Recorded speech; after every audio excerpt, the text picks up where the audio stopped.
ये तो रक्षा प्रौद्योगिकी के सारे डिटेल्स को देखते हैं अभी।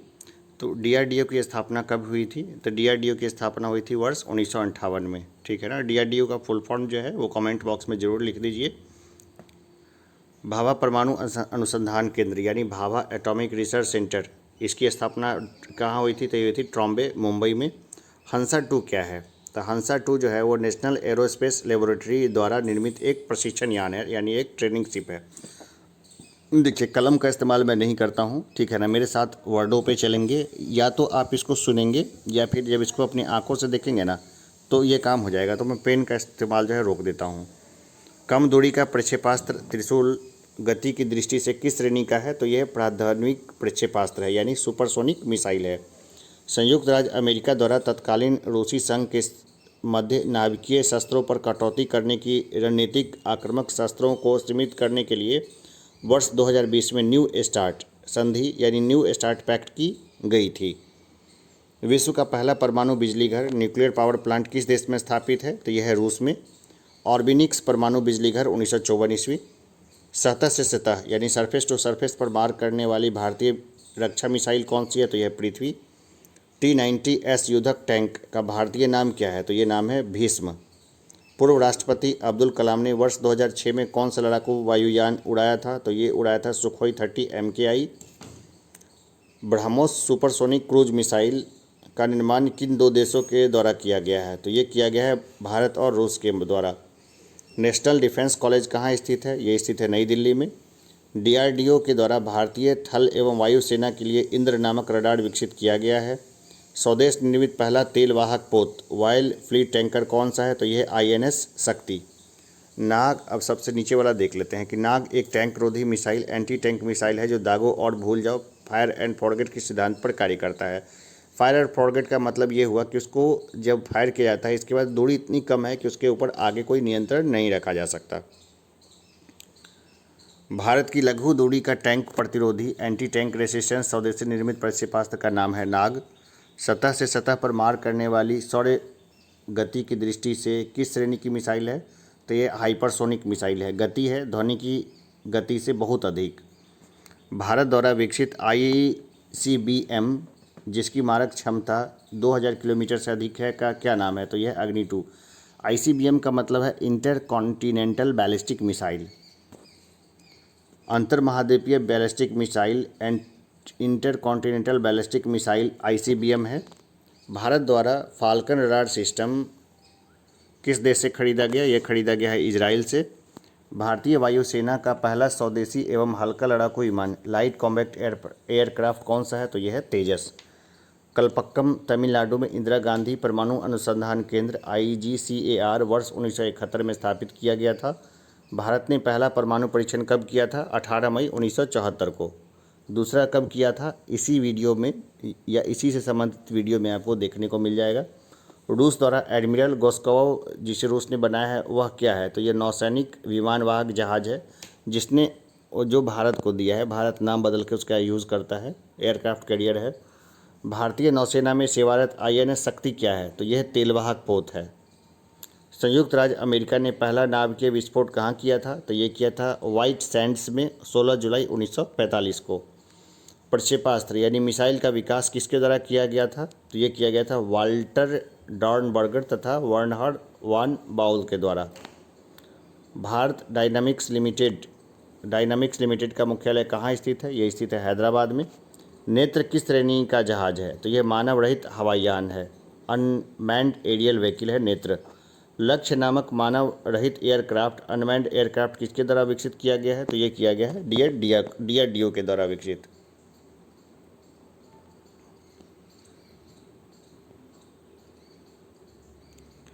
अब देखिए पृथ्वी क्या है। देखिए ऐसे सामान्य सवाल भी कई बार पूछे गए हैं, पहले एग्जाम में पूछे हुए हैं।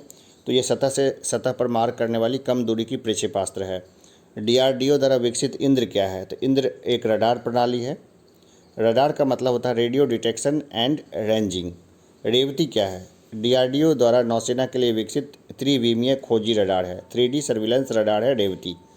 IGMDP के अंतर्गत आने वाली मिसाइल सतह से हवा में मार करने में सक्षम पहला स्वदेशी प्रक्षेपास्त्र कौन सा है? तो यह है त्रिशूल। ऑपरेशन शक्ति नामक किस अभियान का गुप्त नाम था? तो पोखरण में 1998 में हुए परमाणु अभियान का गुप्त नाम था ऑपरेशन शक्ति। स्लाइनेक्स क्या है? तो भारत श्रीलंका द्वारा किया गया संयुक्त नौसैनिक अभ्यास है स्लाइनेक्स।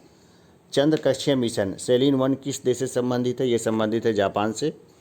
आईएनएस अस्त्रधारणी क्या है? तो यह है टारपीडो प्रमोशन और पुनर्प्राप्ति जलयान, torpedo launch and recovery vessel.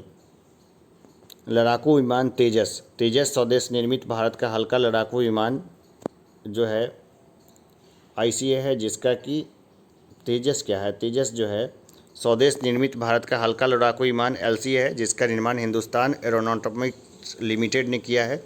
यह एक बहुउद्देशीय सुपरसोनिक विमान है जो हवा से समुद्र में मार करने में सक्षम है। राफेल क्या है? तो राफेल बहुउद्देशीय लड़ाकू विमान है जो हवा से सतह पर 600 किलोमीटर तक निशाना साध सकती है। इसकी मारक क्षमता लगभग 3700 किलोमीटर है। इसका निर्माण फ्रेंच कंपनी डसल्ट एविएशन ने किया है। सुखोई 30 है, यह भारतीय वायुसेना में शामिल आधुनिकतम लड़ाकू विमान है। इसे रूस से खरीदा गया है। सुखोई 30 से विभिन्न श्रेणी की 12 मिसाइलें दागी जा सकती है। इसमें 4000 किलोग्राम वजन विस्फोटक ले जाने की क्षमता है। MiG-29 यह भारत व रूस का प्रथम संयुक्त परियोजना है। भारतीय वायुसेना के पास MiG-29 के 3 स्क्वाड्रन हैं जिन्हें अपग्रेड किया जा रहा है। अवाक्स का मतलब है एयरबोर्न वार्निंग एंड कंट्रोल, भारतीय वायुसेना का खोजी विमान है। ध्रुव यह स्वदेश निर्मित एडवांस लाइट हेलीकॉप्टर है जिसका अधिकतम गति 245 किलोमीटर घंटा है। निशांत यह पायलट रहित प्रशिक्षण विमान है। रिमोट से संचालित यह विमान युद्ध में पर्यवेक्षण और टोह लेने में सक्षम है। पिनाक स्वदेश तकनीक से निर्मित यह एक मल्टी बैरल रॉकेट लॉन्चर है। अब बात करते हैं सारथ की। तो सारथ एक उपग्रह प्रक्षेपास्त्र प्लेटफॉर्म है जिसे आकाश त्रिशूल व नाग प्रक्षेपास्त्र की तैनाती के लिए विकसित किया गया है। चलिए, कुछ टॉपिक्स ऊपर में छूटे हुए हैं तो हम लोग पहले उसको देख लेते हैं।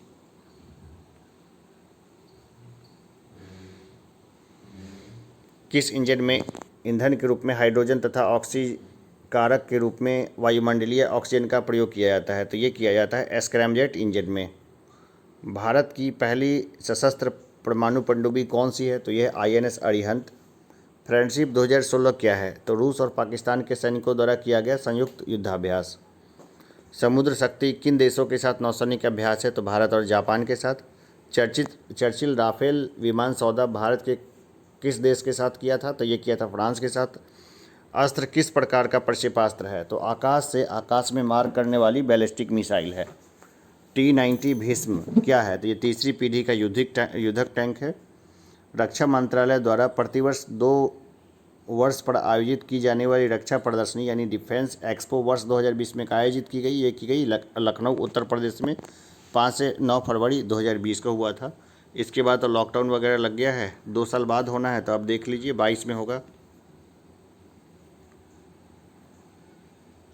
देखिए, अब बात करते हैं भारत के प्रथम प्रमुख प्रक्षेपास्त्र की, ठीक है ना। तो पृथ्वी है सतह से सतह पर मार करने वाली। तो इसकी अलग अलग रेंज है, तो हम इस रेंज को नहीं देखेंगे क्योंकि अब ये एग्ज़ाम में नहीं पूछा जाने वाला। त्रिशूल ये सतह से हवा में मार करने वाली है। आकाश ये सतह से हवा में मार करने वाली है, ठीक है ना। त्रिशूल जो है वो नौसैनिक संस्करण है। आकाश सतह से हवा में मार करने वाली है। नाग जो है वो टैंक रोधी है। धनुष जो है वो सतह से हवा में मार करने वाली मिसाइल है। इसकी मारक क्षमता 150 किलोमीटर है। अस्त्र ये हवा में मार करने वाली मध्यम दूरी की मिसाइल है।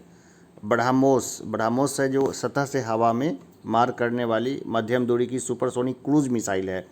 इसकी मारक क्षमता 290 किलोमीटर है और ये भारत और रूस के सहयोग से विकसित की जा रही है। तो ब्रह्मपुत्र के नाम पे इसका ब्रह्म लिया गया है और ओस नदी रसिया के नाम पे इसका अगला हिस्सा लिया गया है। इस तरह से इसका नाम बना है ब्रह्मोस। सागरिका क्या है? सबमरीन लॉन्च बैलिस्टिक मिसाइल है। अभी इसका डेवलपमेंट ही हो रहा है अभी फ़िलहाल। प्रद्युम्न क्या है? तो सतह से हवा में मार करने वाली कम दूरी का इंटरसेप्टर मिसाइल है। शौर्य क्या है? तो सतह से हवा में मार करने वाली मध्यम दूरी की मिसाइल है। इसकी मारक क्षमता 600 किलोमीटर तक है। तो अब देखिए, बहुत ज़्यादा डिटेल में इसमें जाने की ज़रूरत नहीं है, इसलिए हम लोग नहीं जाएंगे। तो अर्जुन क्या है? टैंक है। भीष्म T-90 क्या है, टैंक है, और कर्ण क्या है, ये तीनों ही टैंक है। तो इसमें बहुत ज़्यादा डिटेल में नहीं जाएंगे, फिर भी अगर किसी को जाना हो तो आप पॉज करके वीडियो को देख सकते हैं या संबंधित किताब भी खरीद सकते हैं, ठीक है ना। जो सक्षम है वो बुक खरीद सकते हैं, देखिए। और जो लोग नहीं सक्षम हैं उनके लिए बिल्कुल स्क्रीनशॉट ले लें या कहीं से भी पढ़ लें। कई लोग फ्लड इफेक्टेड या कोई ना कोई आपदा से प्रभावित है, तो मेरा लेक्चर उन्हीं को समर्पित है। चलिए आगे देखते हैं। आगे देखते हैं प्रमुख अनुसंधान संस्थान एवं मुख्यालय।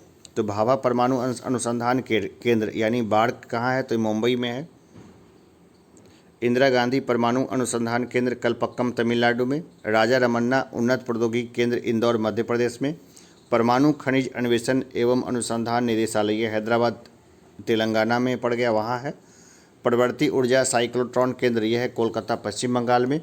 परमाणु ऊर्जा विभाग की अन्य इकाइयां हैं भारी जल बोर्ड यह है मुंबई में। नाभिकीय ईंधन परिसर हैदराबाद में। भारतीय नाभिकीय ऊर्जा कॉरपोरेशन लिमिटेड मुंबई में। भारतीय यूरेनियम निगम लिमिटेड जादूगोड़ा में। विकिरण एवं आइसोटोप प्रौद्योगिकी बोर्ड मुंबई में। DRDO द्वारा उपग्रह भेदी एंटी सेटेलाइट मिसाइल का परीक्षण सफलतापूर्वक किस अभियान द्वारा किया गया, तो मिशन शक्ति, ये 27 मार्च 2019 से किया गया। ये अमेरिका, रूस एवं चीन के बाद भारत एंटी सेटेलाइट मिसाइल दागने की क्षमता रखने वाला कौन सा देश है, तो यह है चौथा देश। वन्ना क्राई, पेटिया और इंटरनल ब्लू आदि शब्द किससे संबंधित है, ये संबंधित है साइबर क्राइम से। उच्च गति डेटा संचरण के लिए प्रकाश को माध्यम के रूप में प्रयुक्त करता है, तो ये करता है लाइफाई। प्रोजेक्ट लून किससे संबंधित है, ये संबंधित है बेतार संचार प्रौद्योगिकी वायरलेस टेक्नोलॉजी से। भारत में गूगल की निःशुल्क सार्वजनिक वाईफाई सेवा प्रदान करने वाला पहला रेलवे स्टेशन कौन सा है, तो यह Mumbai central railway station. Ransomware क्या है, तो एक प्रकार का मालवेयर है ये। मालवेयर क्या होता है, ऐसा कोई भी कंप्यूटर प्रोग्राम यानी सॉफ्टवेयर हो सकता है जो किसी कंप्यूटर, सर्वर, नेटवर्क अथवा क्लाइंट को हानि पहुंचाने के लिए डिज़ाइन किया गया है। साइबर आक्रमण तथा आंकड़ों की चोरी के डर से बचने हेतु centre for development of advanced computer CDAC ने किस सॉफ्टवेयर का विकास किया है, तो ये सॉफ्टवेयर है नयन। WiMAX क्या है, WiMAX किससे संबंधित है, ये संचार प्रौद्योगिकी से संबंधित है। कुंभकोण तमिलनाडु के सिटी यूनियन बैंक ने नवंबर 2016 में भारत का पहला बैंकिंग रोबोट लक्ष्मी लॉन्च किया है। चलिए साइंस एंड टेक्नोलॉजी में सब जानना जरूरी है। भारत इलेक्ट्रॉनिक्स लिमिटेड यह है बेंगलुरु में। हिंदुस्तान एरोनॉटिक्स लिमिटेड यह है बेंगलुरु में। भारत डायनामिक्स लिमिटेड है हैदराबाद में। मिश्र धातु निगम लिमिटेड है हैदराबाद में। गार्डन रिच शिप बिल्डर्स एवं इंजीनियरिंग लिमिटेड यह है कलकत्ता में। Bharat earth movers limited Bengaluru में। गोवा शिपयार्ड लिमिटेड वास्को डी गामा में। Mazagon dock ship builders limited Mumbai में। ऑर्डिनेंस फैक्ट्री बोर्ड कोलकाता में। हिंदुस्तान शिपयार्ड लिमिटेड विशाखापत्तनम में। सेंसर युक्त अंतर संबंध वस्तुओं का नेटवर्क जो डेटा का आदान प्रदान कर सकता है क्या कहलाता है, internet of things IoT। Nano प्रौद्योगिकी यानी नैनो टेक्नोलॉजी शब्द का प्रयोग सर्वप्रथम किसने किया, ये किया था नोरियो तानीगुची ने। नैनो फोटोनिक्स किससे संबंधित है, ये नैनो स्केल पर प्रकाश के व्यवहार के अध्ययन से संबंधित है। वह सामाजिक ह्यूमैनॉइड रोबोट, सोशल ह्यूमैनॉइड रोबोट कौन सा है जिससे हांगकांग स्थित कंपनी हैंसन रोबोटिक्स द्वारा विकसित किया गया है, तो देखिए नवंबर 2017 में रोबोट सोफिया को सऊदी अरब की नागरिकता प्रदान की गई है। किसी देश की नागरिकता प्रदान करने वाला ये पहला रोबोट है। बैंकिंग परिचालन को सुदृढ़ करने के लिए सॉफ्टवेयर रोबोटिक्स को लागू करने वाला प्रथम भारतीय बैंक कौन सा है, तो यह ICICI बैंक। भारत के प्रथम प्रौद्योगिकी रोबोट ब्रावो का डिजाइन एवं निर्माण किस भारतीय कंपनी द्वारा किया गया है, तो यह है TAL मैन्युफैक्चरिंग सॉल्यूशन। अब देखते हैं बैलिस्टिक मिसाइल श्रेणी। अधिकतम range, short range ballistic missile ये है 1000 किलोमीटर से कम होती है। मीडियम रेंज बैलिस्टिक मिसाइल 1000 से 3000 किलोमीटर तक। इंटरमीडिएट रेंज बैलिस्टिक मिसाइल 3000 से 5500 किलोमीटर तक। इंटरकॉन्टिनेंटल बैलिस्टिक मिसाइल ये 5500 से अधिक किलोमीटर तक इसकी रेंज होती है। एक बार देख लीजिएगा, एग्जामिनेशंस में कई बार जो है ना आने के चांसेस हो जाते हैं। चलिए तो मिसकेलेनियस को भी हम यहीं पे डिस्कस कर लेते हैं। अलग से इतना छोटा सा टॉपिक क्यों डिस्कस करें, तो अभी तक जो पढ़ा है तो उसके जो क्वेश्चन छूटे हुए होंगे यहाँ मिल जाएंगे। तो कार्टोसेट 3 का प्रक्षेपण कब किया गया, ये किया गया 27 नवंबर 2019 को। कार्टोसैट 3 दूसरा इसरो द्वारा विकसित दूसरी पीढ़ी का उन्नत उपग्रह है, दूसरों नहीं इसरो होगा यहाँ, जिसमें हाई रेजोल्यूशन इमेजिंग क्षमता है। अल्टीमा थूले सबसे दूर स्थित ब्रह्मांडीय पिंड है जहाँ तक कोई अंतरिक्षयान पहुँचा है। नवंबर 2019 में नासा द्वारा नया नाम क्या रखा गया है, तो ये नाम रखा गया अरोकोथ। प्रमुख नौवहन प्रणाली एवं देश, इम्पोर्टेंट नेविगेशन सिस्टम, जैसे global positioning system GPS America का है। कंपास नेविगेशन प्रणाली सीएनएस ये चीन का है। गैलीलियो पोजिशनिंग प्रणाली ये यूरोपीय संघ का है, ये विकसित नहीं हुआ है अभी। ग्लोनास नेविगेशन प्रणाली ये रूस का है। भारतीय अंतरिक्ष अनुसंधान संगठन के वर्तमान अध्यक्ष हैं के सिवन।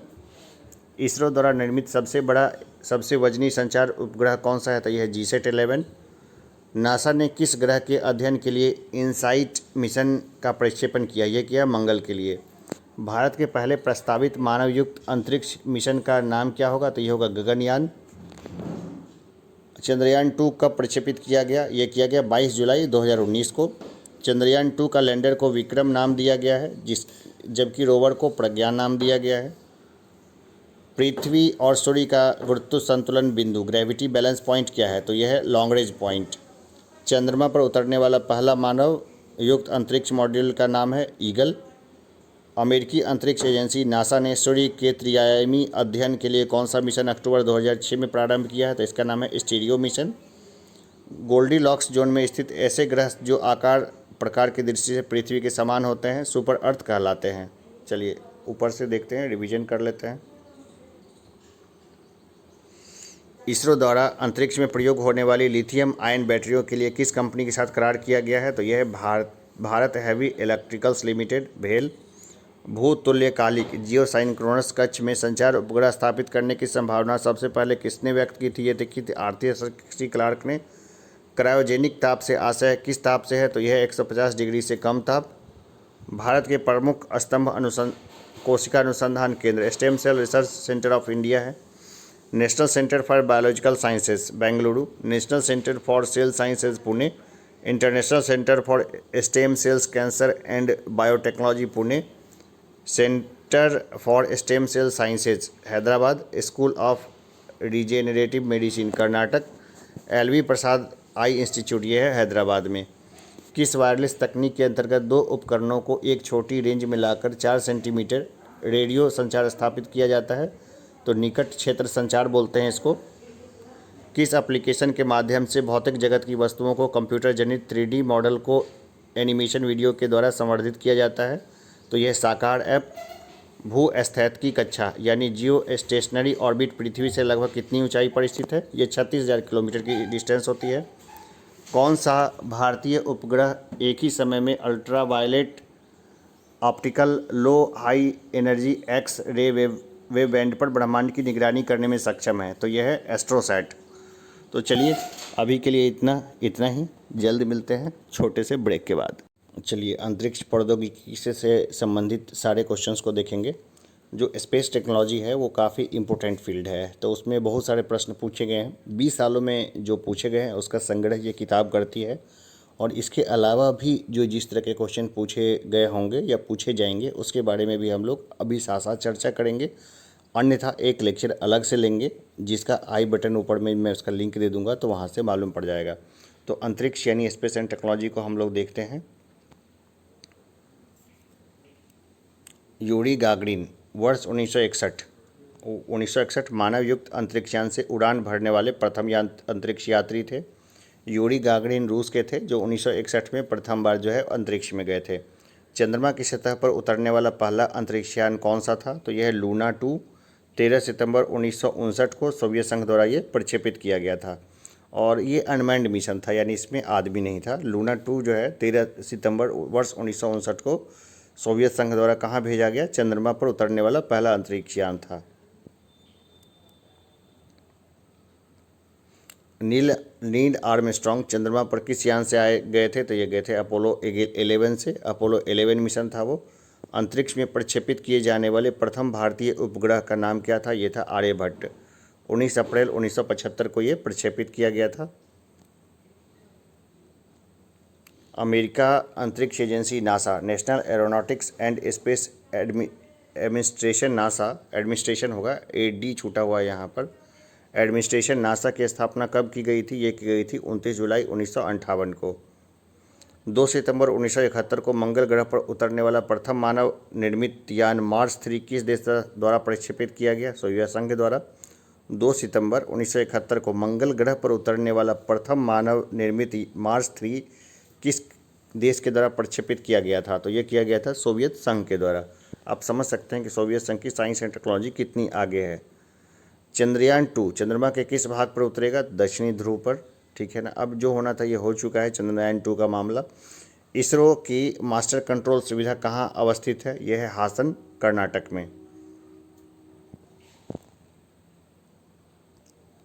मैं आकाश गंगा की नागरिक हूँ, यह कथन किसका है? तो ये कल्पना चावला का है। कल्पना चावला की डेथ हो गई थी, भारतीय अमेरिकी अंतरिक्ष यात्री थे। नासा के अंतरिक्षयान का नाम क्या है? तो यह कैसिनी। भारतीय मौसमी उपग्रह मैटसेट को किस अन्य नाम से जाना जाता है? यह कल्पना 1। 12 सितंबर 2002 को यह प्रक्षेपित किया गया था। वर्ष 1974 में हुए पोखरण नाभिकीय परीक्षण, पोखरण न्यूक्लियर टेस्ट को कौन सा कूट नाम दिया गया है? तो ये नाम है स्माइलिंग बुद्धा। अंतरिक्ष में जाने वाले प्रथम भारतीय कौन थे? तो ये थे राकेश शर्मा। 1984 में गए थे, रूस के सहयोग से गए थे ये। राकेश शर्मा जी का एक जो है ना काफ़ी फेमस डायलॉग है, जब उन्होंने वो अंतरिक्ष से जब अपनी प्रधानमंत्री इंदिरा गांधी से बात की तो इंदिरा गांधी जी ने उनसे पूछा था कि आपको अपना जो भारत है वो कैसा लग रहा है? तो उन्होंने बोला था सारे जहां से अच्छा हिंदुस्तान हमारा। तो ये काफ़ी फेमस हुआ था। वर्ष 1980 में श्रीहरिकोटा में भारत में स्वदेश निर्मित पहले उपग्रह रोहिणी 1 का प्रक्षेपण यान से किया गया तो था SLV-3 सेटेलाइट लॉन्च व्हीकल 3 से। चलिए ये देखते हैं वेलेंटिना तेरेस्कोवा, जो वर्ष 1963 में अंतरिक्ष में जाने वाली विश्व की प्रथम महिला अंतरिक्ष यात्री थी। तो ये कहाँ की थी? तो रूस की थी। ये प्रथम बार गई थी वेलेंटिना तेरेस्कोवा, ये रूस की थी।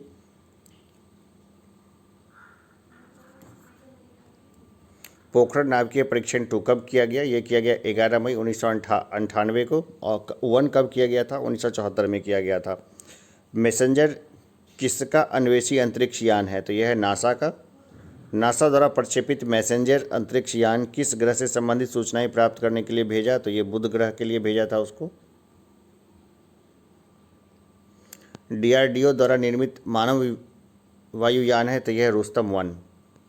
DRDO द्वारा निर्मित मानव वायुयान है रुस्तम 1। क्यूरोसिटी रोवर किस ग्रह की जानकारी जुटाने के लिए प्रक्षेपित किया गया है? तो ये जाएगा मंगल की जानकारी के लिए। स्पुतनिक 1 4 अक्टूबर 1957 को सोवियत संघ द्वारा निर्मित विश्व का प्रथम सफल प्रक्षेपित उपग्रह था, ठीक है ना। इसी के नाम पर जो है टीका का भी नाम रखा है रसिया ने। स्पुतनिक 1 जो था ना वो 4 अक्टूबर 1957 को सोवियत संघ द्वारा निर्मित विश्व का प्रथम प्रक्षेपित सफल उपग्रह था। नासा के जेट प्रणोदन प्रयोगशाला यानी जेट प्रपल्सन लेबोरेटरी कहाँ स्थित है? तो यह स्थित है कैलिफोर्निया में। भारतीय अंतरिक्षी अनुसंधान संस्थान Indian space research organisation ISRO की स्थापना कब की गई थी? ये की गई थी वर्ष 1969 में। सोवियत संघ की सहायता से भारत का पहला रिमोट सेंसिंग सैटेलाइट कहाँ से प्रक्षेपित किया गया? ये प्रक्षेपित किया गया था बैकानूर से, ठीक है। बैकानूर से पहली बार प्रक्षेपित किया गया था। विक्रम साराभाई अंतरिक्ष केंद्र यानी VSSC कहाँ स्थित है? ये स्थित है तिरुवनंतपुरम, केरल में। इसरो द्वारा प्रक्षेपण यान लॉन्चिंग व्हीकल को फैट बॉय के नाम दिया तो ये दिया GSLV Mk3। इसरो द्वारा किस प्रक्षेपण यान लॉन्चिंग व्हीकल को फैट बॉय नाम दिया गया? तो ये दिया गया GSLV Mk3 को। मेघा ट्रॉपिक्स उपग्रह का मुख्य उद्देश्य है तो यह है कर्क एवं मकर रेखा के मध्य के क्षेत्र उष्णकटिबंधीय में मेघ निर्माण की प्रक्रिया का अध्ययन। मेघा ट्रॉपिक्स भारतीय अंतरिक्ष फ्रांसीसी एजेंसीज तथा संयुक्त उपग्रह मिशन ज्वाइंट सैटेलाइट मिशन है। इसे इसरो के PSLV C18 रॉकेट द्वारा 12 अक्टूबर 2011 को प्रक्षेपित किया गया था। MOM मॉम का पूर्ण रूप क्या है? तो ये है मार्स ऑर्बिटर मिशन, ठीक है ना, हमने पूछा था, कई बार फुल फॉर्म पूछता है।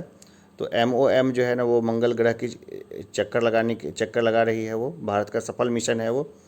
चंद्रयान-2 किस रॉकेट के द्वारा प्रक्षेपित किया गया था? तो ये प्रक्षेपित किया गया था GSLV मार्क 3 के द्वारा।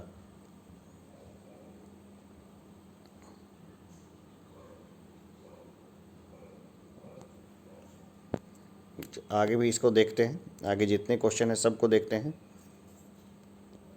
भारत के द्वारा स्थापित प्रथम बहुतरंगदैर्घ्य अंतरिक्ष वेधशाला यानी मल्टी वेवलेंथ स्पेस टेलीस्कोप कौन सी है? तो यह है एस्ट्रोसैट।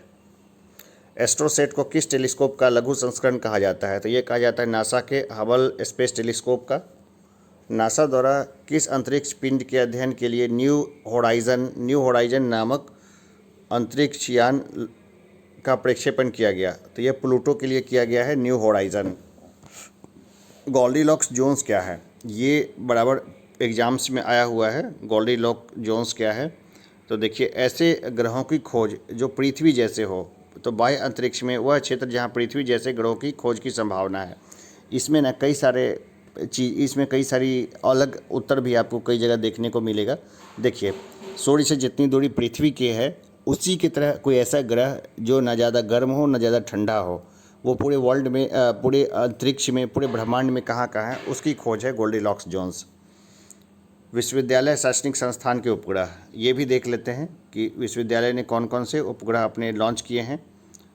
तो देखिए, जैसे कि स्वयं सत्यभामा सेट, ये एक इंजीनियरिंग कॉलेज के नाम पर है। जुगनू SRM सेट, ये भी इंजीनियरिंग कॉलेज के नाम पर है। स्टूड सेट, यूथ सेट, अनु सेट, ठीक है ना। एक कलाम सेट भी भेजा गया था जो सबसे छोटा उपग्रह था, स्कूल के बच्चों ने उसको बनाया था। भारत का पहला प्रायोगिक संचार उपग्रह कौन सा है? तो यह एप्पल। प्रक्षेपण किया था उसका वर्ष 1981 में। चंद्रयान-1 को सफलतापूर्वक प्रक्षेपित करने में भारत का कौन सा स्थान है? तो यह है 6वां। भारत से पहले 5 देश इसको सफलतापूर्वक भेज चुके हैं। आई इन द स्काई के नाम से कौन सा उपग्रह प्रसिद्ध है? तो यह है कार्टोसैट। आई इन द स्काई के नाम से है प्रसिद्ध कार्टोसैट। मंगलयान किस रॉकेट के द्वारा प्रक्षेपित किया गया? तो ये प्रक्षेपित किया गया था PSLV 25 के द्वारा। संख्या की दृष्टि से भारत मंगलयान को सफलतापूर्वक भेजने वाला कौन सा राष्ट्र है? तो वह है चौथा। 2 किसी और के मिशन जो है वो असफल हुए थे। देख लेते हैं निकट भविष्य के कुछ प्रमुख मंगल मिशन। तो जैसे मंगलयान-2 2022-23 में भेजा जाएगा। ये क्या होगा? तो ऑर्बिटर होगा। ऑर्बिटर, लैंडर, ये सब तो जानते ही होंगे। ऑर्बिटर यानी कि उसके आसपास घूमेगा, चारों तरफ चक्कर लगाएगा और चक्कर लगाते हुए वो जानकारी इकट्ठी करेगा। अमीरात का मंगल मिशन जाएगा 2020 में। ये भी ऑर्बिटर है, UAE का है। ये 2020 तो ख़त्म हो चुका है, तो ये जा चुका होगा, या फिर कोरोना के कारण हो सकता है ये ना गया हो, तो लेटेस्ट में अपडेट कर दूंगा। मार्स 2020, ये रोवर है, ये नासा का है। एक्सो मार्स, ये 2020 में जाना था, रोवर है, ईसा का है, अंतरिक्ष एजेंसी है। और 2020 में चीनी मंगल मिशन 2020 जाएगा, ऑर्बिटर, लैंडर, रोवर है। तो ये CNSA है, चाइना नेशनल स्पेस एजेंसी का है। नीचे वाले को ही पढ़ देते हैं। 19 जून 1981 को प्रथम भारतीय संप्रेषण सैटेलाइट कम्युनिकेशन सैटेलाइट एप्पल प्रक्षेपित किया गया था।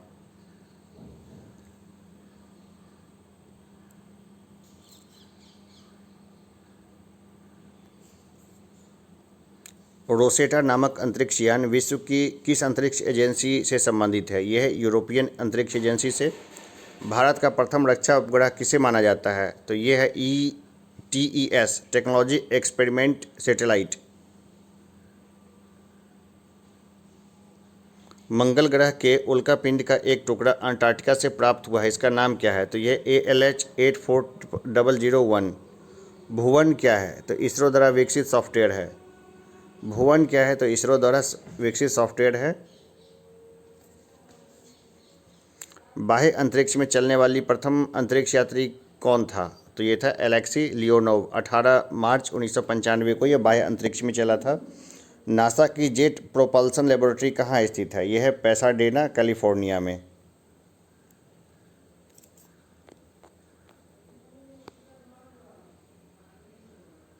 आगे हम लोग देखते हैं कि इसरो का प्रथम अंतरिक्ष प्रौद्योगिकी उष्मायन केंद्र यानी STIC कहाँ स्थापित किया गया? ये किया गया अगरतला, त्रिपुरा में।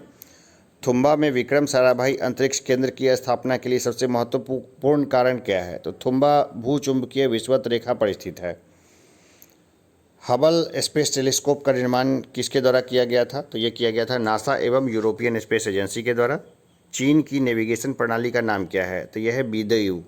बीडेयू क्या है? चाइना का, जैसे अपने यहाँ हम लोग जैसे नेविगेशन प्रणाली का यूज़ करते हैं ना, अमेरिका का है सिस्टम वो, जिसमें कि हम लोग GSM का यूज़ करते हैं, GPS का, ग्लोबल पोजिशनिंग सिस्टम। तो चाइना का जो GPS है वो बीडेयू के नाम से है। सोवियत कॉस्मोड्रोम से प्रक्षेपित भारत का पहला सैटेलाइट कौन सा था? तो ये था आर्यभट्ट, जो 1975 में भेजा गया। भारत में कल्पना चावला मेमोरियल प्लेनेटोरियम की स्थापना कहाँ की गई है? तो ये की गई है कुरुक्षेत्र, हरियाणा में। वर्तमान में विश्व के कितने देशों ने अपने चंद्रमा मिशन भेजे हैं? तो ये भेजा है अमेरिका ने, रूस ने, जापान ने, चीन ने, यूरोपियन स्पेस एजेंसी ने और भारत ने। भारतीय अंतरिक्ष अभियान का जनक, father of Indian space mission किसको माना जाता है? तो ये माना जाता है विक्रम साराभाई को। GSLV मार्क 2 को किस अन्य नाम से जाना जाता है? तो यह नॉटी बॉय। GSLV मार्क 2 को किस नाम से जाना जाता है? ये जाना था नॉटी बॉय के नाम से। भारत ने किस देश के सहयोग से बराक 8 मिसाइल नेक्स्ट जनरेशन विकसित किया है? तो ये इजराइल की सहायता से उसने विकसित किया है। चलिए और क्वेश्चंस को देख लेते हैं। तो यहाँ देखते हैं अंतरिक्षयान और किस अंतरिक्ष कार्यक्रम से संबंधित चीज़ों को हम लोग देख लेते हैं, ठीक है ना। तो पहला ऊपर से देखते हैं, मैं इसमें कलम का इस्तेमाल नहीं करूँगा, आप लोग थोड़ा सा आँखों को और थोड़ा सा कान को कष्ट दीजिए। अंतरिक्षयान है और वर्ष देखेंगे तो विशेष तथ्य देखेंगे तो स्पुतनिक 1 ये 4/10/1957 को भेजा गया। देखिए ये डेट याद रखना महत्वपूर्ण नहीं है, साल अगर देख सकें तो बढ़िया है। 1957 में स्पुतनिक 1 भेजा गया। यह सोवियत संघ द्वारा अंतरिक्ष में प्रक्षेपित प्रथम उपग्रह था। स्पुतनिक 2 1957 में भेजा गया। यह अंतरिक्ष में जीवित कुत्ते या कुतिया थी वो लाइका को ले जाने वाला उपग्रह था। स्कोर यह 1958 में भेजा गया। यह अंतरिक्ष में स्थापित पहला संचार उपग्रह था। फिर लूना 3 जो था यह प्रथम अंतरिक्षयान था जिसने पृथ्वी से दिखाई न देने वाले चंद्रमा की सतह के चित्र भेजे थे। वोस्टॉक 1 ये 1961 में भेजा गया। पूर्व सोवियत संघ के अंतरिक्ष यात्री यूरी गागरिन ने अप्रैल 1961 में पृथ्वी की परिक्रमा की थी। यह मानव द्वारा की गई प्रथम अंतरिक्ष यात्रा थी। वोस्टॉक 6 वेलेंटाइना टेरेस्कोवा पूर्व सोवियत संघ से प्रथम महिला अंतरिक्ष यात्री थी। इंटेलसेट ये व्यावसायिक यानी कॉमर्शियल उद्देश्य के लिए प्रक्षेपित प्रथम संचार उपग्रह था। वेनेरा 7 किसी अन्य ग्रह यानी शुक्र पर उतरने वाला प्रथम अंतरिक्ष यान था ये। लूना 9 चंद्रमा की सतह पर सफलतापूर्वक उतरने वाला प्रथम अंतरिक्ष यान था। सोयूज प्रथम स्थापित प्रयोगशाला अंतरिक्ष केंद्र था ये। अपोलो 2 यह चंद्रमा पर उतरने वाला प्रथम अंतरिक्ष यान था। मार्स 2 मंगल ग्रह पर उतरने वाला प्रथम अंतरिक्ष यान था। इसको देख लीजिएगा, ये देखना याद रखना उतना आवश्यक नहीं है, लेकिन बेसिक अगर मोटी बातें आपको पता है तो क्वेश्चन को आप अटैम्प्ट कर लीजिएगा। अब देखते हैं कि अंतरिक्ष केंद्र और इकाइयाँ। तो जैसे हमारे यहाँ विक्रम साराभाई अंतरिक्ष केंद्र तिरुवनंतपुरम केरल में है ये। तो ये है रॉकेट अनुसंधान एवं प्रक्षेपण विकास परियोजनाओं प्रक्षेपण यान SLV 3, SLV, PSLV एवं GSLV इसी केंद्र से विकसित किए गए हैं। यहाँ पर जो चीज़ें हैं ना विकसित की जाती है, रॉकेट और बाकी चीज़, यहाँ पर काफ़ी अच्छा रिसर्च होता है। ये कहाँ है? केरल तिरुवनंतपुरम में है विक्रम साराभाई अंतरिक्ष केंद्र। इसरो उपग्रह केंद्र यह है बेंगलुरु कर्नाटका में। उपग्रह परियोजनाओं के डिजाइन, निर्माण, परीक्षण संबंधी कार्य यहाँ पे किए जाते हैं। अंतरिक्ष उपयोग केंद्र SAS यह है अहमदाबाद में, गुजरात में है ये। दूरसंचार और टेलीविज़न में उपग्रह का प्रयोग पर्यावरण पर्यवेक्षण, भूमापन आदि से संबंधित कार्य किए जाते हैं। वहाँ डेटा इकट्ठा किया जाता है मेनली, ये समझ लीजिए वो केंद्र है। सार केंद्र, सार है ये श्रीहरिकोटा आंध्र प्रदेश में है। भारतीय प्रक्षेपण यान के ठोस ईंधन रॉकेट के विभिन्न चरणों का पृथ्वी पर परीक्षण तथा पूर्णोदक प्रसंस्करण है। द्रव प्रणोदक प्रणाली केंद्र LPSC, यह तिरुवनंतपुरम, बेंगलुरु और तमिलनाडु महेंद्रगिरी में इस केंद्र की प्रमुख शाखाएं हैं। इसरो के उपग्रहों, प्रक्षेपण यानों एवं उसमें द्रव इंजन से चलने वाली चालक नियंत्रण प्रणालियों से संबंधित है। ये इसरो टेलीमेट्री निगरानी एवं नियंत्रण केंद्र ISTR ISTRAC बेंगलुरु मुख्यालय है। भूकेंद्र श्रीहरिकोटा, तिरुवनंतपुरम, बेंगलुरु, लखनऊ, पोर्ट ब्लेयर और मॉरिशस, इन केंद्रों से इसरो के प्रमुख परीक्षण यानों की निगरानी की जाती है। इसरो जड़त्व प्रणाली इकाई IISO तिरुवनंतपुरम केरल में है। प्रक्षेपण यानों और उपग्रहों की जड़त्व प्रणाली का विकास करना।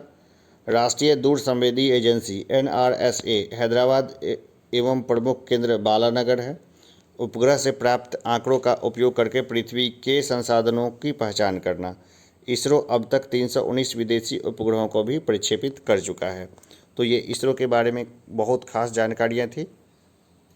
अब हम लोग रक्षा प्रौद्योगिकी के क्षेत्र को देखेंगे। तो चलिए रक्षा प्रौद्योगिकी के लिए थोड़ा सा गैप लेते हैं, फिर रक्षा प्रौद्योगिकी को भी देखेंगे। नमस्कार साथियों, तो आज हम लोग साइंस एंड टेक्नोलॉजी को देखेंगे। साइंस एंड टेक्नोलॉजी में जो लेटेस्ट टेक्नोलॉजी से संबंधित जितने भी प्रश्न आए हुए हैं उसको नए परिप्रेक्ष्य में देखेंगे। जहाँ पे ज़रूरत पड़ेगी वहाँ पे मैं व्याख्या भी करूँगा। तो चलिए साइंस एंड टेक्नोलॉजी को शुरू करते हैं। इसमें सबसे पहले देखते हैं तो बायोटेक्नोलॉजी को। बायोटेक्नोलॉजी यानी जैव प्रौद्योगिकी। इससे जितने क्वेश्चन अभी 20 सालों में आए हुए हैं ये सब का संग्रह है। तो हम लोग हर चीज़ को देखेंगे, लाइन बाय लाइन देखेंगे। आनुवांशिक रोगों की पूर्ण सूचना प्राप्त करने की तकनीक क्या कहलाती है? तो ये कहलाती है जेनेटिक टेक्नोलॉजी यानी जीन प्रौद्योगिकी। यानी किसी को भी आनुवांशिक रोग हो तो पहले पता चल जाएगा कैसे? तो जीन प्रौद्योगिकी से। दूसरा देखते हैं, जीनोम का संपूर्ण ज्ञान सर्वप्रथम किस पौधे से प्राप्त हुआ था? तो ये हुआ था नमक पौधे से, एराबिडाप्सिस नामक पौधे से। जीनोम का संपूर्ण ज्ञान सर्वप्रथम किस पौधे से प्राप्त हुआ था? तो ये हुआ था एराबिडाप्सिस नामक पौधे से। पैतृकता यानी हेरिडिटी सिद्ध करने के लिए किस तकनीक का प्रयोग किया जाता है? तो ये किया जाता है DNA फिंगरप्रिंटिंग का। गुणसूत्र यानी chromosome DNA deoxy ribonucleic acid एवं हिस्टोन प्रोटीन से निर्मित होते हैं। इसको घोट लीजिए। गुणसूत्र DNA यानी डीऑक्सी राइबोन्यूक्लिक एसिड एवं हिस्टोन से प्रोटीन से निर्मित होते हैं। यानी गुणसूत्र यानी chromosome DNA deoxy ribonucleic acid एवं हिस्टोन प्रोटीन से निर्मित होते हैं।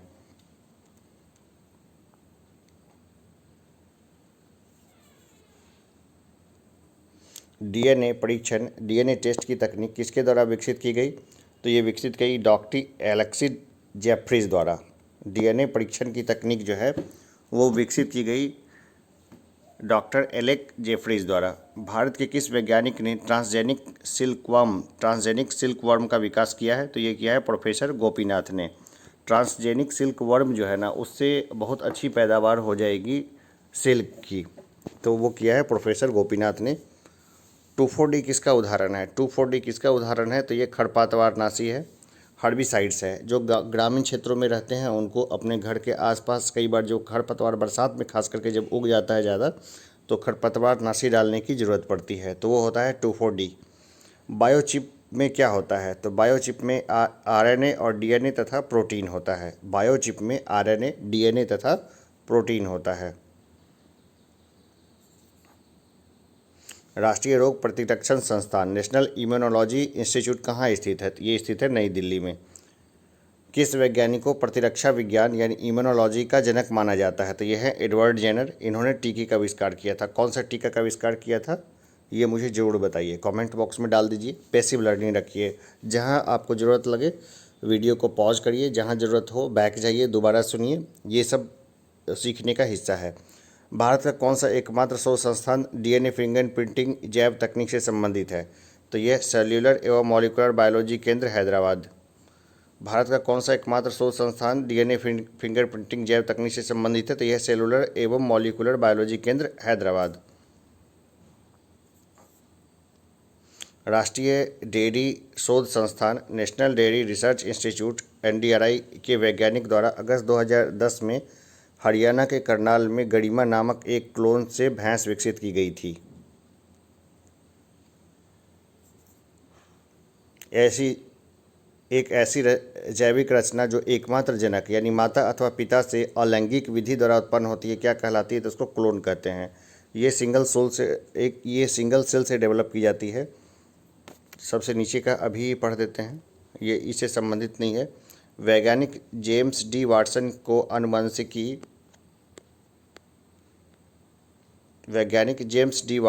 आनुवंशिकी यानी जेनेटिक्स के क्षेत्र में कार्य के लिए नोबेल पुरस्कार प्रदान किया गया था। किसको? जेम्स डी वाटसन को। ठीक है, जेम्स डी वाटसन को जो है नोबेल पुरस्कार दिया गया था।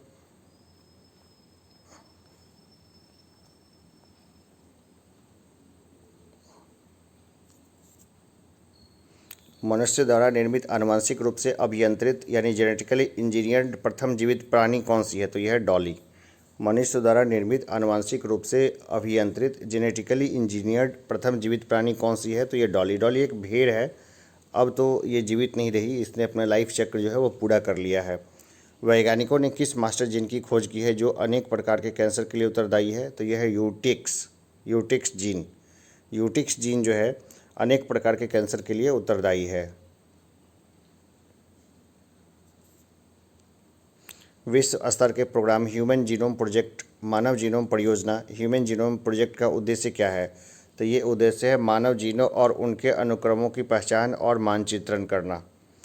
परखनली शिशु यानी टेस्ट ट्यूब बेबी के जन्म के लिए निषेचन फर्टिलाइजेशन कहाँ किया जाता है? तो ये माता के शरीर के बाहर किया जाता है फर्टिलाइजेशन, फिर माता के ओम्ब में उस फर्टिलाइज्ड को डाल दिया जाता है। वह बच्चा जिसमें डीएनए का अधिकांश भाग उसके माता एवं पिता से तथा कुछ भाग किसी महिला प्रदाता से प्राप्त होता है क्या कहलाता है? वो कहता है three parent baby. Three parents baby की वहाँ ज़रूरत पड़ती है जहाँ पे मान लीजिए कि कोई महिला है जिसको बच्चे चाहिए, लेकिन उसकी एज और उसका जो ओवरी का कंडीशन है या स्वास्थ्य जो है वो मदद नहीं कर रहा हो, वैसे कंडीशन में थ्री पेरेंट बेबी का बनाया जाता है। किस वैज्ञानिक को सुजनिकी यानी यूजेनिक्स का जनक माना जाता है? तो यह फ्रांसिस गाल्टन। सुजनिकी का जनक कौन है? तो यह है फ्रांसिस गाल्टन।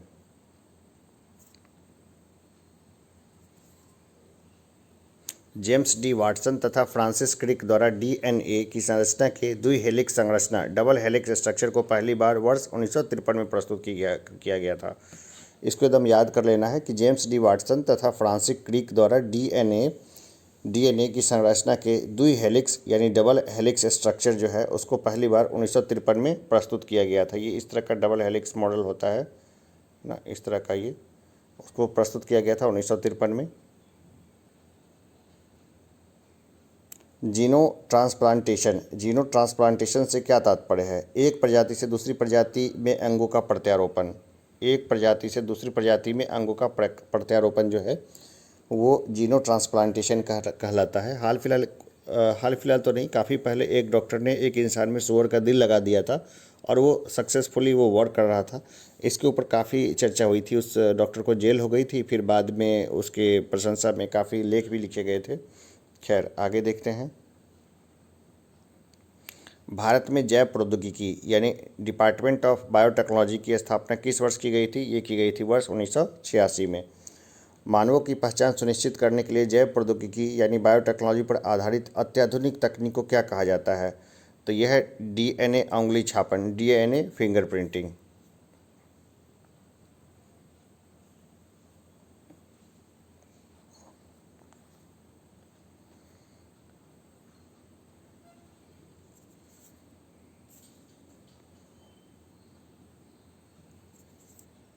अब देखते हैं हम लोग बीटी बैगन यानी BT brinjal Mahyco Maharashtra hybrid seed company multinational company द्वारा बीटी बैगन विकसित किया गया था। ठीक है ना। बीटी बैगन जो है वो भारत में तो बैन है, लेकिन बांग्लादेश से बहुत बड़ी मात्रा में बीटी बैगन आता है अपने यहाँ। बीटी बैगन का जो ऊपरी हिस्सा लेयर है ना, उसमें एक खास चीज़ है, यानी कि उस पर अगर कोई कीट बैठता है तो वो जीवित नहीं रह सकता है। वो ऑटोमेटिक जो है पेस्ट कंट्रोल है उसमें। तो बीटी बैगन यानी BT brinjal Mahyco Maharashtra hybrid seed company multinational company द्वारा बीटी ब्रिंजल विकसित किया गया है। राष्ट्रीय वनस्पति शोध संस्थान नेशनल बॉटनिकल रिसर्च इंस्टीट्यूट कहाँ स्थित है? तो ये स्थित है लखनऊ में।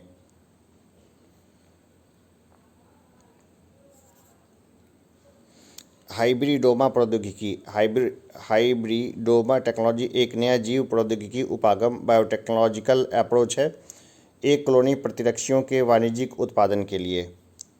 हाइब्रिडोमा प्रौद्योगिकी, हाइब्रिडोमा टेक्नोलॉजी एक नया जैव प्रौद्योगिकी उपागम है बायोटेक्नोलॉजिकल अप्रोच है एक कॉलोनीय प्रतिरक्षण के वाणिज्यिक उत्पादन के लिए।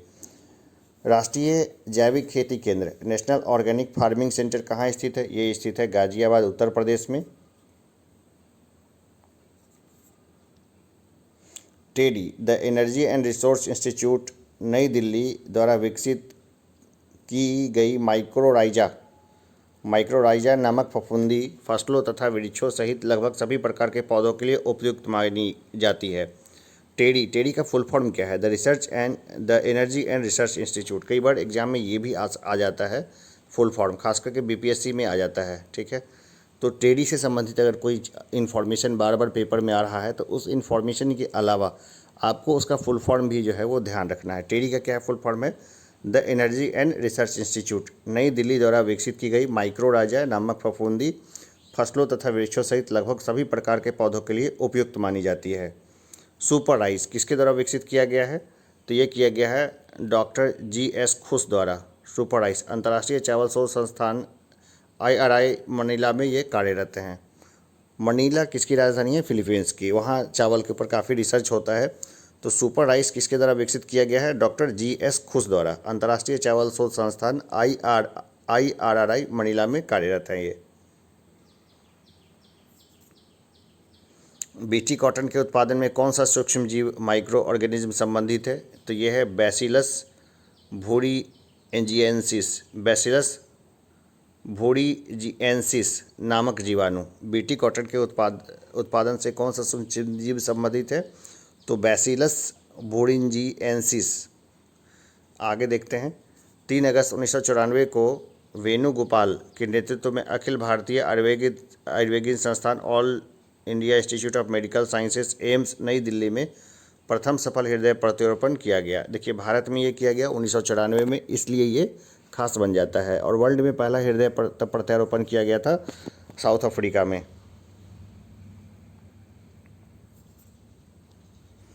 कायिक कोशिका न्यूक्लियर अंतरण प्रौद्योगिकी SCNT का प्रयोग किस कार्य के लिए किया जाता है? ये किया जाता है शारीरिक व आनुवांशिक रूप से क्लोन जीव तैयार करने के लिए। कायिक कोशिका न्यूक्लियर अंतरण प्रौद्योगिकी यानी SCNT का प्रयोग किस लिए किया जाता है? शारीरिक व आनुवांशिक रूप से क्लोन जीव तैयार करने के लिए। किसी जीव के उसकी पहचान शारीरिक और व्यवहारिक गुणों के आधार पर सत्यापित करने की तकनीक को क्या कहते हैं? ये कहते हैं बायोमेट्रिक्स। बायोमेट्रिक्स टेक्निक का हम लोग यूज़ करते हैं। अभी कोई स्कूल कॉलेज वगैरह में अटेंडेंस के लिए भी इसका धड़ल्ले से इस्तेमाल होता है। आगे देखते हैं। 25 नवंबर 2007 को केंद्रीय सरकार द्वारा centre for cellular and molecular biology Hyderabad में देश के पहले स्टेम सेल टेक्नोलॉजी और पुनरुत्पादन औषधि रीजेनरेटिव मेडिसिन पर चिकित्सीय अनुसंधान केंद्र स्थापित किया गया। दोबारा इसको पढ़ेंगे कि 25 नवंबर 2007 को केंद्र सरकार द्वारा centre for cellular and molecular biology Hyderabad में देश के पहले स्टेम सेल तकनीक और पुनरुत्पादक औषधि रीजेनरेटिव मेडिसिन पर चिकित्सीय अनुसंधान केंद्र स्थापित किया गया। भारत का पहला जैव प्रौद्योगिकी जिला कौन सा है? तो यह एर्नाकुलम केरल में है प्रथम जैव प्रौद्योगिकी जिला। हिमालय नीचे वाला सबसे पढ़ लेते हैं। हिमालय जैव संपदा प्रौद्योगिकी संस्थान Himalaya institute of biological property technology Himachal Pradesh में स्थित है।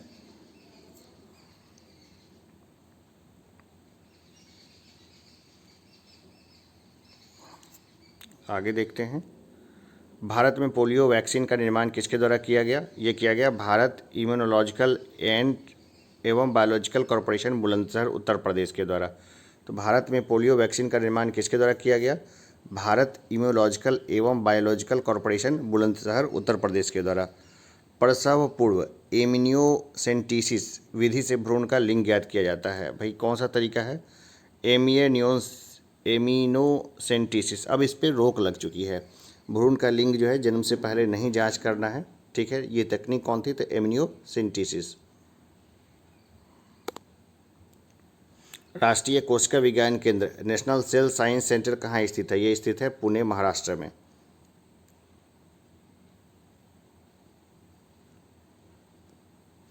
शरीर की उन कोशिकाओं को क्या कहा जाता है जिनमें शरीर की किसी भी प्रकार की कोशिकाओं में विभाजन तथा विशिष्टीकरण की क्षमता है और जो कई गंभीर बीमारियों पर शोध का केंद्र बिंदु है? तो यह है कायिक कोशिकाएं यानी सोमैटिक सेल्स।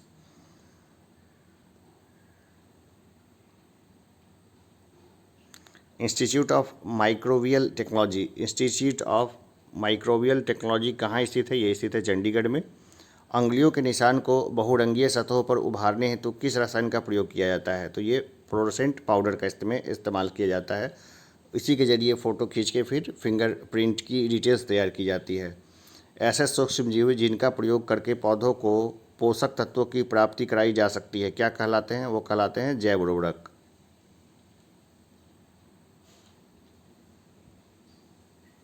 राष्ट्रीय पादप जैव प्रौद्योगिकी केंद्र नेशनल प्लांट बायोटेक्नोलॉजी सेंटर कहाँ स्थित है? ये स्थित है नई दिल्ली में। लखनऊ में विश्व का दूसरा तथा एशिया का प्रथम डीएनए बैंक कहाँ स्थापित किया गया? ये स्थापित किया गया बायोटेक पार्क में। जब कोई जीन एक या दो से अधिक भिन्न भिन्न लक्षणों को एक साथ नियंत्रित करता है तो यह स्थिति बहुप्रभाविता यानी मल्टीपोलरिटी कहलाती है। सुनहरे धान में बीटा कैरोटीन निर्माण करने वाले जीन को किस नाम से जाना जाता है? तो ये जाना जाता है पिटूनिया के नाम से। देश में दो प्रमुख उत्तक संवर्धन पायलट संयंत्र यानी टिश्यू कल्चर पायलट प्लांट कहाँ स्थापित किया गया है? ये स्थापित किया गया राष्ट्रीय रासायनिक प्रयोगशाला पुणे तथा टाटा ऊर्जा अनुसंधान संस्थान नई दिल्ली।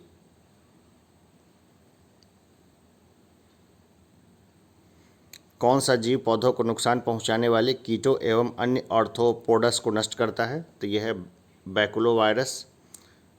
क्रिस्पर Cas9 प्रौद्योगिकी किसके लिए प्रयोग की जाती है? ये यूज की जाती है जीनोम के कुछ भागों को डीएनए अनुक्रमों से निकालने, जोड़ने या बदलने में सक्षम बनाती है। तो ये है क्रिस्पर Cas9 प्रौद्योगिकी। चलिए तो हम लोग फिर नेक्स्ट चैप्टर को देखेंगे। अभी देखते हैं नेक्स्ट चैप्टर को भी।